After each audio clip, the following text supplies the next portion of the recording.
किथे बड़ा आ रहा है वो तेन पता नहीं आर्मी तो कंपार्टमेंट है भी तो फौजी हैं। अरे बेस कहाँ तेरा रेजिमेंट कौन सा है बोल लीव वारंट दिखा दे फिर वो तो गुम हो गया लीव वारंट तो वो आई कार्ड तो होगा तेरे कोल आई कार्ड कट अरे यार ये तो लल्ला राणा है अरे भाई तू लल्ला राणा है ना नहीं राणा है तू नहीं अरे तुम दोनों लल्ला राणा हो अरे झूठ मत बोलो तुम लल्ला राणा है दिखाओ अपनी तस्वीर हम लाला राणा नहीं अरे सूबेदार साहब ये लल्ला राणा है फाड़ के रखो जवानों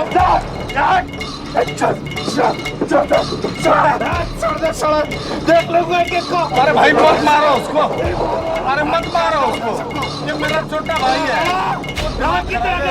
थोड़ा ढीला है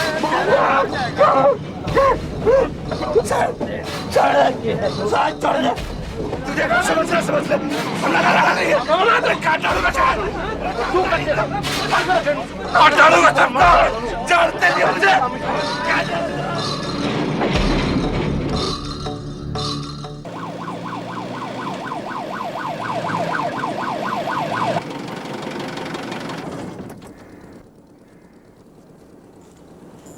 मेरा मन कहता है कि हमारे बच्चे नहीं होंगे तो फिर हम क्यों जा रहे हैं मुकेश?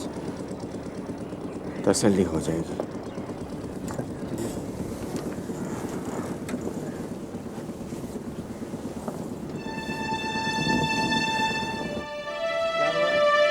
क्या बताएं बाबूजी, हम रोज की तरह जिस तरह गैया चराने जा रहे थे रमा, उस तरह मुद्दे भी थे।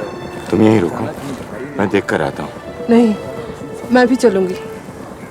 You stay here, तुम देख नहीं पाओगी। जरूरी थोड़ी है कि हमारे अजय और मीता होंगे।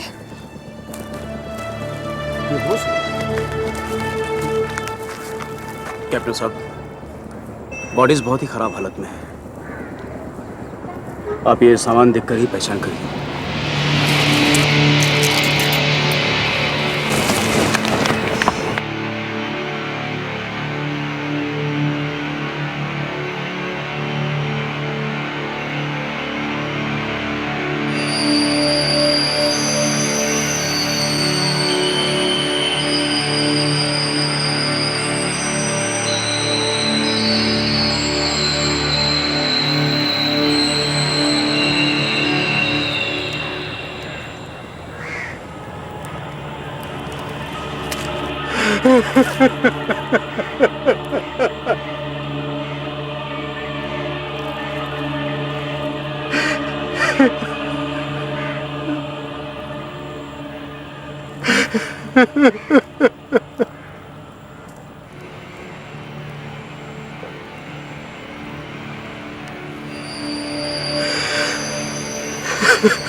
लाशों को पहली बार शाम को घर लौटते वक्त एक ग्वाले धनीराम ने देखा था। उसने उसी रात पुलिस को खबर कर दी। मीता के बदन पर चाकू के 4 घाव थे और अजय के शरीर पर 20। लाशें बुरी तरह सड़ चुकी थीं।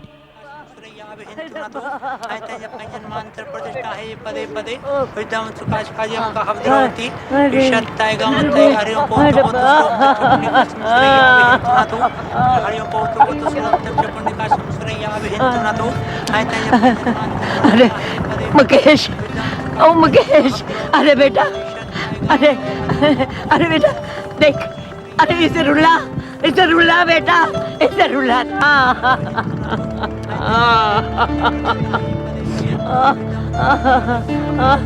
आय रब्बा, आय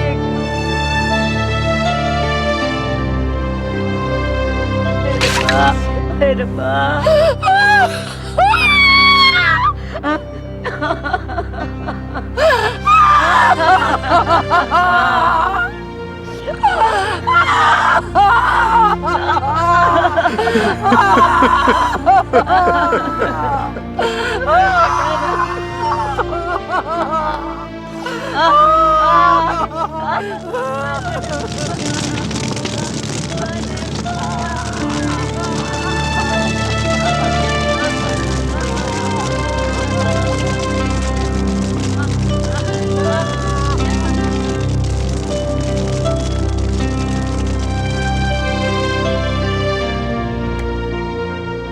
लाला और राणा दिल्ली में बेखौफ घूम रहे थे, जबकि पुलिस को उनके बारे में कोई जानकारी नहीं थी। पुलिस को पहला सुराग मिला एक लावारिस फिएट, जिसके दरवाजों के टूटे हैंडल्स ने शातिर लाला की ओर इशारा किया। लाला बंबई में इसी तरह की वारदात करने के लिए बदनाम था। खतरा बढ़ते देख लाला और राणा दिल्ली छोड़कर आगरा भाग निकले और छोटे सस्ते होटलों में फर्जी दस्तखत करके रहने लगे। इधर पुलिस ने अपनी सर्च टीम्स राजस्थान, पश्चिम बंगाल और तमिलनाडु भेज दी। दिल्ली में उनकी गिरफ्तारी की मांग बढ़ रही थी। अजय के स्कूल के 200 स्टूडेंट्स और दिल्ली यूनिवर्सिटी के 1000 छात्रों ने अलग अलग प्रदर्शन किए। पुलिस ने लाला और राणा की जानकारी देने वाले के लिए इनामी रकम बढ़ाकर 50,000 रुपए कर दी। अखबार नहीं पढ़ रहा तू? सारे देश में हमारे नाम का हल्ला कटा हुआ है। वही तो मैं कह रहा हूँ, यहाँ से बाहर निकलना खतरनाक है, यहीं रहे तो बेहतर होगा। और क्या गारंटी है मद्रास में जाने के बाद सेफ रहेंगे? मद्रास में मैंने सारी सेटिंग कर ली है, बंदे हैं वहाँ पर अपने, कोई चिंता की बात नहीं। कुछ दिन वहाँ दब के रहेंगे, उसके बाद निकल लेंगे वहाँ से। अरे वो गाड़ी आ रही, स्पीड कम होते ही चल रही, चल भाई।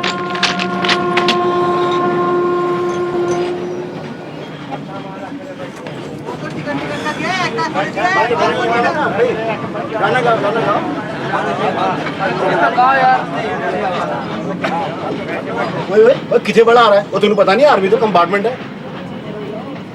हम भी तो फौजी हैं। अरे बेस कहाँ तेरा? रेजिमेंट कौन सा है? बोल। लीव वारंट दिखा दे फिर। वो तो गुम हो गया लीव वारंट तो। वो आई कार्ड तो होगा तेरे कोल, आई कार्ड कट। अरे यार ये तो लाला राणा है। अरे भाई तू लाला राणा है ना? राणा है तू? नहीं। अरे तुम दोनों लाला राणा हो। अरे झूठ मत बोलो, तुम लाला राणा है, दिखाओ अपनी तस्वीर। हम लाला राणा नहीं। अरे सूबेदार साहब ये लाला राणा है। वो फाड़ के रखो जवानों।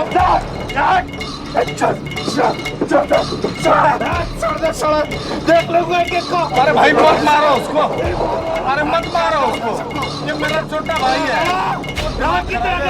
थोड़ा ढीला है।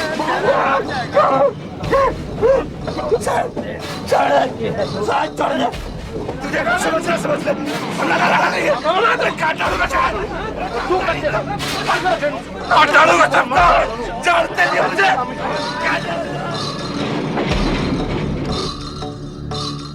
ट्रेन के नई दिल्ली रेलवे स्टेशन पर पहुंचने के साथ साथ ये खबर भी पहुंच गई कि लाला और राणा पकड़ लिए गए हैं। स्टेशन पर सैकड़ों लोग जमा हो गए। तनावपूर्ण माहौल को संभालने के लिए वहां भारी तादाद में पुलिस भी मौजूद थी। बहुत नानुकुर के बाद लाला और राणा ने अपनी असली पहचान कबूल की, मगर मेट्रोपॉलिटन मजिस्ट्रेट के सामने आइडेंटिफिकेशन परेड में शामिल होने से इनकार कर दिया, जिस पर उन्हें पुलिस रिमांड में भेज दिया गया। क्यों रे, तू बयान देना चाहता है? लाला और राणा ने मेट्रोपॉलिटन मजिस्ट्रेट और पुलिस के सामने इकबालिया बयान दिया। उन्होंने पुलिस को कृपाण खरीदने की जगह से लेकर तलवार छिपाने की जगह तक वारदात की हर बात तफसील से बताई। बंबई से दिल्ली आए हुए हमें 2 दिन गुजर चुके थे। हम किसी ऐसे आसामी की तलाश में थे जिसे उठाकर मोटी फिरौती वसूल कर सके। इकबालिया बयान के दौरान केस ने एक अजीब मोड़ लिया, जिसमें राणा ने लाला को हत्या का दोषी बताया और लाला ने राणा को हत्या का जिम्मेदार ठहराया। उस टाइम मैंने लाला को बहुत समझाया कि बच्चों को जाने दे, मैंने बोला, लेकिन लाला उसने हाथ से इशारा कर दिया कि बच्चों को तो खत्म करना है। लाला बोला, जिंदा सपोले हैं ये सांप के बच्चे। फिर उसने बच्चे पे उस कुर्बान से ऐसे वार करने शुरू कर दिए साहब जी, पूरे 10 मिनट तक लाला उस बच्चे पे वार करता जा। राणा अजय को झाड़ियों में ले गया एक किनारे पे, खत्म करने के लिए छोरे को निपटाने के बाद राणा कार के पास वापस लौटा। बड़ा उतावला हो रहा था वो। बोला, छोरी अकेली है।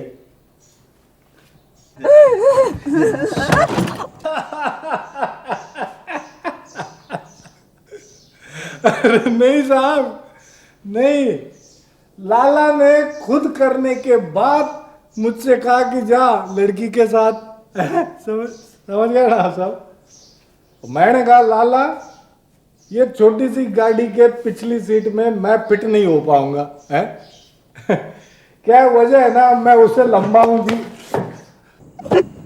अब जब हम उसे अजय की लाश वाली जगह पे ले जाने लगे ना, तो लड़की के हाथ वो गाड़ी में जो तलवार थी ना वो आ गई। उसने लाला के सर पे वार कर दिया, यूं। लाला गर्म हो गया जी, उसने तलवार खींच ली और लड़की के गर्दन पे मार दी।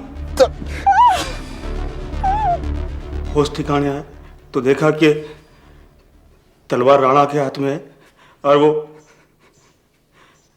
दबा दब छोरी पे वार कर रहा। इकबाल जुर्म को मद्देनजर रखते हुए मामला सेशंस कोर्ट पहुंचा।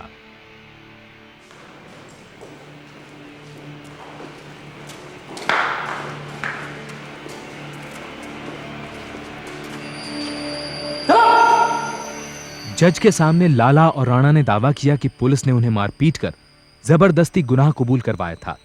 इस आधार पर उन्होंने आरोपों को झूठा बताया और खुद को बेगुनाह। तुम्हारे खिलाफ यह आरोप है कि तुम दोनों ने 2 सितंबर 1982 को मीता छाबड़ा के साथ अपर रिज रोड पर बलात्कार किया। तुम्हारा क्या कहना है? झूठा है, झूठा है साहब जी। मैंने तो ये लड़की को जिंदगी में नहीं देखा। तुम्हारे खिलाफ यह भी आरोप है कि तुमने अजय और मीता छाबड़ा का खून किया है। वो गलत है साहब जी, गलत है। अगर तुमने ये सब नहीं किया तो तुम्हारे खिलाफ ये मुकदमा क्यों चल रहा है? क्या बताएं साहब जी, यह एकदम झूठा केस है साहब, झूठा है। ट्रायल शुरू होने पर प्रोसिक्यूशन लॉयर केसी चावला ने अदालत में 100 से ज्यादा गवाह पेश किए। उनमें धनीराम, जिसने लाशों को पहली बार देखा था, और लाला और राणा को पकड़वाने वाले सेना के जवान भी शामिल थे। प्रोसिक्यूशन का सबसे अहम गवाह था मंजीत सिंह। जब तक मैं फिएट कार का पीछा करता रहा, बच्चे मुझे यह बताने की बहुत कोशिश कर रहे थे कि गड्डी किस तरफ जा रही है। Thank you. That's all your honour. Your witness please. Mister Singh, वो दोनों आदमी जो उस दिन बच्चों के साथ कार पे थे, क्या आज इस समय अदालत में मौजूद हैं? जी, ज्यादातर तो मैं गड्डी के पीछे ही रहा, इसलिए मैं ड्राइवर और उसके साथी को ठीक से देख नहीं सका। मैंने तो सिर्फ बच्चे नजर आ रहे थे। दैट्स ऑल मिलर्ड। क्यों बार बार मुझे टॉर्चर कर रहे हैं? मैं सबके सामने नहीं कह पाऊंगा।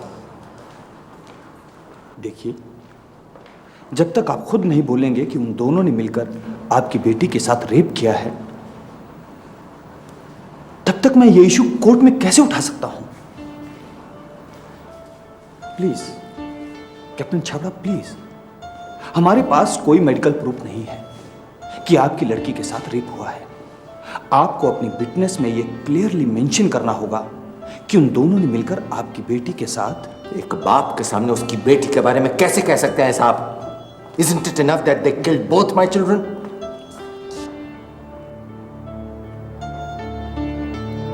ये ठीक कह रहे हैं मुकेश।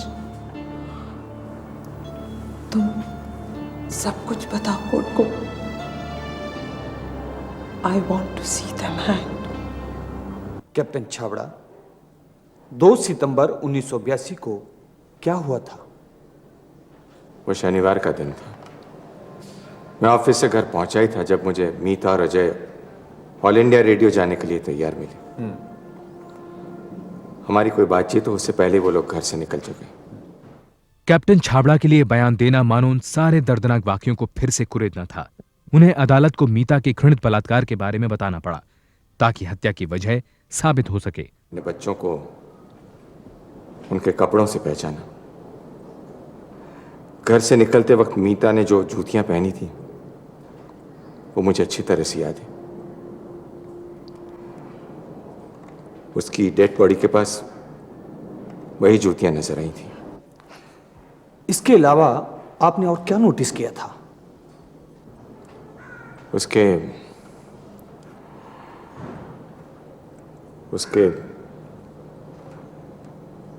अंडरगारमेंट्स वहां नहीं थे।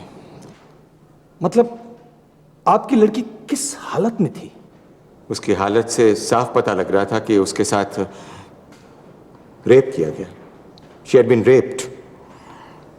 योर ऑनर, लड़की की लाश बिना अंडरगारमेंट्स के मिली और दोनों मुलजिमों ने मेट्रोपॉलिटन मजिस्ट्रेट की अदालत में यह कबूल किया है कि उन्होंने पहले तो लड़की के साथ बलात्कार किया और फिर उसके अंडरगारमेंट्स अपने साथ लेकर राम मनोहर लोहिया अस्पताल जाते हुए कहीं रास्ते में फेंक दिए। योर ऑनर, ऐसा कोई मेडिकल सबूत नहीं मिला जिससे बलात्कार प्रमाणित होता हो।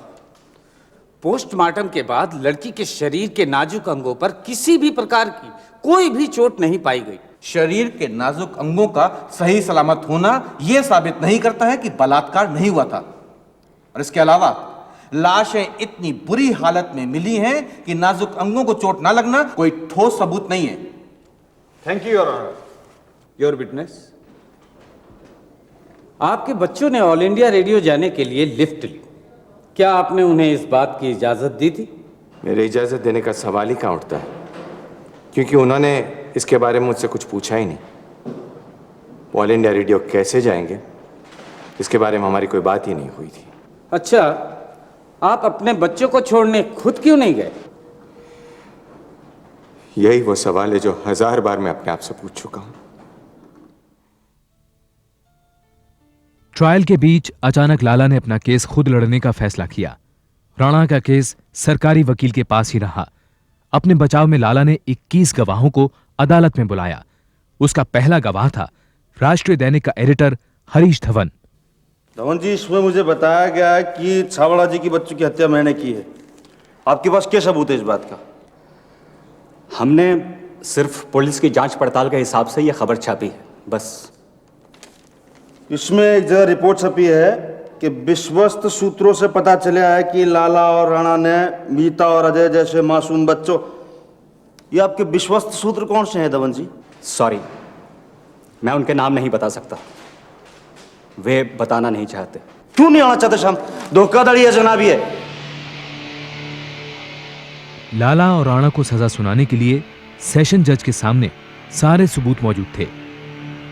घायल हालत में उनका हॉस्पिटल जाना, लावारिस पड़ी फिएट, लाश के आसपास बरामद बाल और खून के कतरे जैसे सबूत के आधार पर जज ने फैसला सुनाया। ये अदालत इंडियन पिनल कोड की धारा 302 के तहत फांसी की सजा सुनाती है, जहां केस 4 महीने के लिए फिर अटक गया। इस दौरान कैप्टन छाबड़ा की मां बच्चों के मौत के सदमे से चल बसी। कैप्टन छाबड़ा और रमा छाबड़ा के पास बच्चों की याद के सिवा कुछ नहीं बचा था। तुम्हें याद है मुकेश, जब हम श्रीनगर गए थे, बहुत बर्फ पड़ी थी, है ना? हाँ, मीता ने स्नोमैन बनाया था और अजय ने अचानक आकर उसको तोड़ दिया। अगले दिन मीता मुंह फुलाकर घूमती रही और अजय के 1000 बार मनाने पर वो नहीं मानी। हमारे बच्चे बच सकते थे, है ना? बेचारे मनजीत सिंह ने बहुत कोशिश की। पुलिस ने तो उसकी बात सुनी नहीं। फिर वो भी क्या करता? कितने लोगों ने फोन कर करके पुलिस को इन्फॉर्म किया था।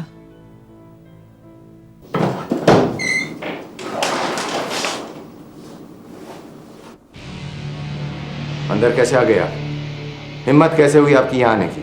आई एम सॉरी कैप्टन साहब। आप लोग अपने आप को समझते क्या हैं? दरअसल मैं आपसे ये कहने के लिए आया था कि हमारे बच्चों को मरे हुए आज 1 साल हो गया और उनके कातिल अभी तक जिंदा हैं। एक पूरा साल हो गया है और हम अदालतों के चक्कर काट रहे हैं। ये देख रहे हैं, ये है अजय की कॉपी। होमवर्क आधा छोड़कर गया है वो। इतना सा तो था वो दोनों हार्डकोर क्रिमिनल्स। फिर भी मेरे बच्चे ने मुकाबला किया।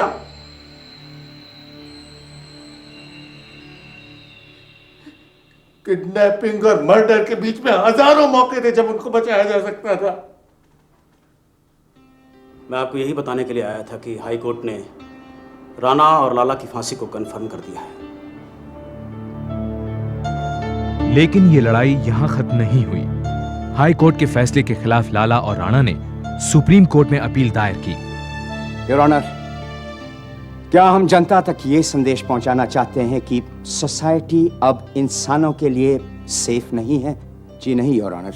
सुप्रीम कोर्ट में चल रही बहस के दो पहलू थे। प्रोसिक्यूशन के अनुसार मेट्रोपॉलिटन मजिस्ट्रेट को दिया गया बयान दोनों अभियुक्तों को सजा दिलाने के लिए काफी था।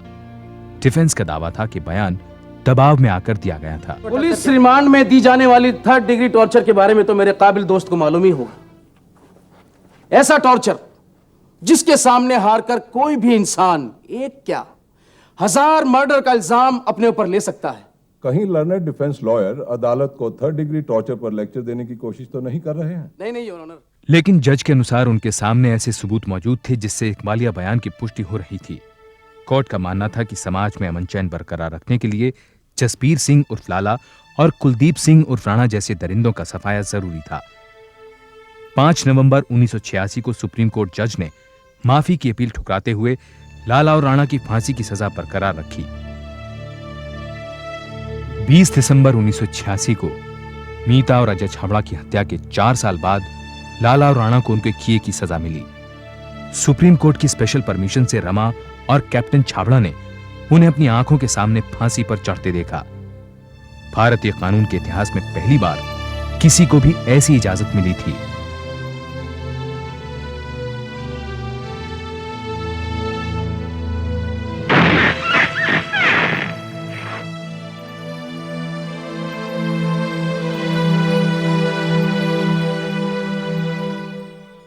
लाला और राणा की फांसी के महीने भर बाद भारत सरकार ने कैप्टन छाबड़ा को एक खास ओहदे पर 4 साल के लिए विदेश भेज दिया। अपने बच्चों की हत्या के 12 साल बाद तक रमा छाबड़ा क्लिनिकल शॉक में रहीं। उनकी गोद आज भी सूनी है।